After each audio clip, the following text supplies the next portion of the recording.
Hello, hello, hello. It's your girl, Tiara Nicole Riley, and we are continuing in our relationship discussion. And I am simply sharing what I did to manifest my man. Okay, govern accordingly. Do with this information what you will. But it worked for me. Okay. And so definitely just sharing, right? And opening the table for discussion. We are welcome to discuss.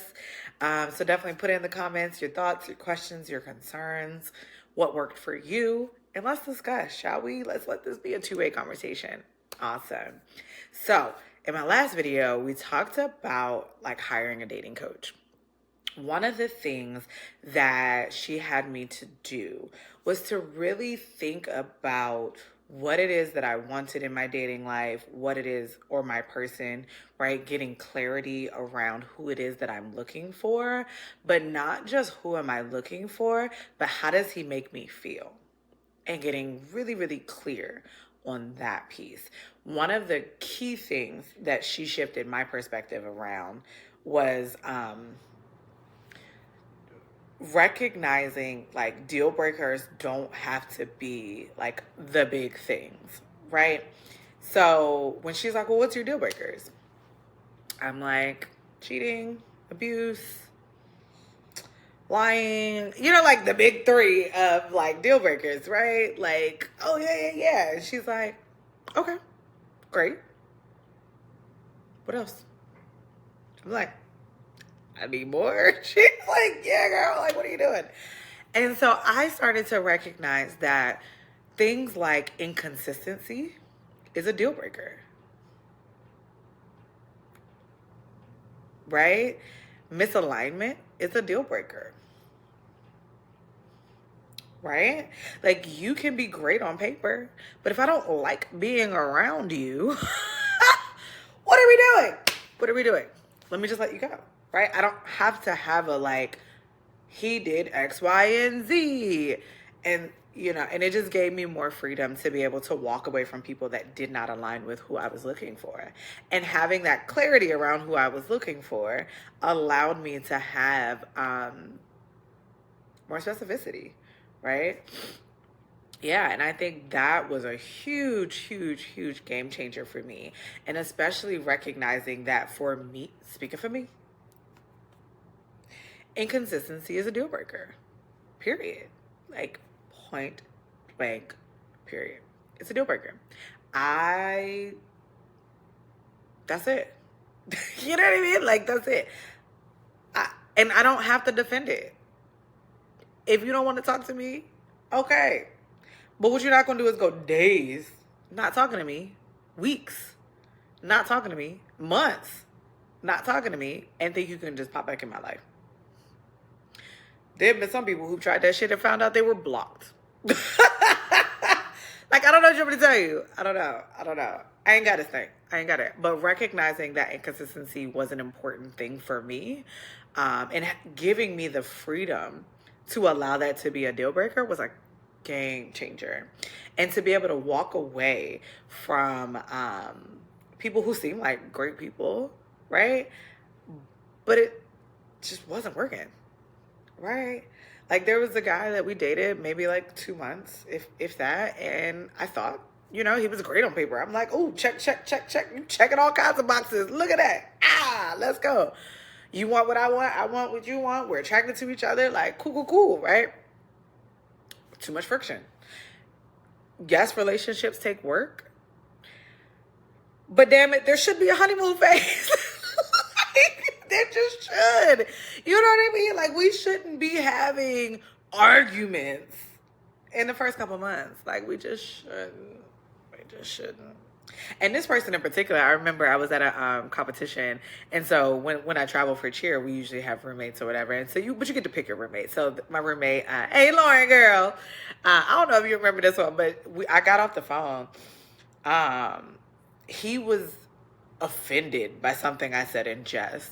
And I apologize because I'm like, if it offended you, I didn't intend to. Like, I apologize, right? And instead of just accepting the apology and moving forward, I mean, he went on like a 20-minute rant. Child. I get off the phone and my roommate was like, you need to dump him. I was like, but I like you. She was like, no, no, absolutely not. That nigga's crazy. Dump him. And I was like, okay, well, this was the first thing. Like, I appreciate the feedback. I'm going to put it in my back pocket. You know what I mean? File it for record. And if it continues or something like that happens again, then I absolutely will, for sure. Yeah, it did.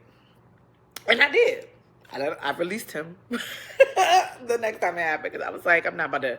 We shouldn't be having these kind of fights in the beginning stages. It just shouldn't. We don't work. And it's okay. It's okay. It's okay. It's okay to let people go.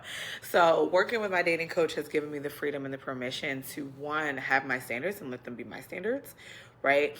Like, maybe for every woman, they don't need to talk to you every day. That's okay.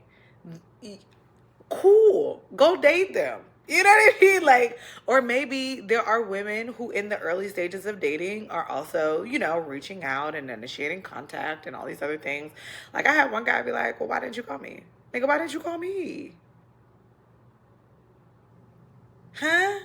Like, we went out on a date and so we met up one day and we already had plans to meet the next day, right? So when we met up the next day, he was like, I would have thought you would have at least, text me or something and let me know that you enjoyed the date. And I said, I would have thought you would have at least confirmed that I made it home safely. In which I probably would have responded, thank you for today. I enjoyed myself. But you sitting here talking about, well, why didn't I call you? Or not, I think it was like a Tuesday and a Thursday or maybe like a Wednesday and a Friday or something like that. So you never confirmed that I got home. Then I didn't hear from you at all the next day. But we already had plans for the following day. So I'm like, whatever, no big deal. But we get to that Friday and you're like, well, why didn't I hear from you? And I would have thought you would have called me. And I'm like, first of all, I'm a lady. I could have been in a ditch somewhere and you wouldn't have known. Like, are you kidding me? Huh? Child. I blocked him after that day. I did. Yeah. And it's funny because he was one of those like, well, I don't mind paying, but at some point, I would appreciate if you paid for a date too, da, da, da, da.